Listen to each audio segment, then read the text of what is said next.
nga privilege speech na nibaroan sa in charge or ang taga Food and Drug Administration na in charge sa Northern Samar, taga Mondragon, ginkadto niya ni gin-investigar nga si ginpansukat talaga ang mga butika dila sa Katarman nga kung tapatian ni ba nga bungtog nga i-implementa rin nga ready ang iya opisina pagkarawat mga complaints tikang sa mga senior citizens against sini nga mga butika nga diri nagahatag diskwento.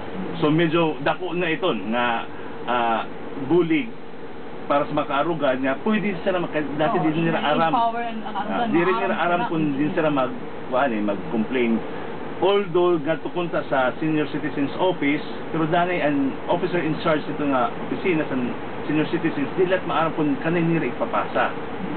So ang in charge sa Food and Drug Administration sa Northern Samar si Mr. Daryl De Leon, ng taga Mondragon, nga mo nag-inspect sa mga butika.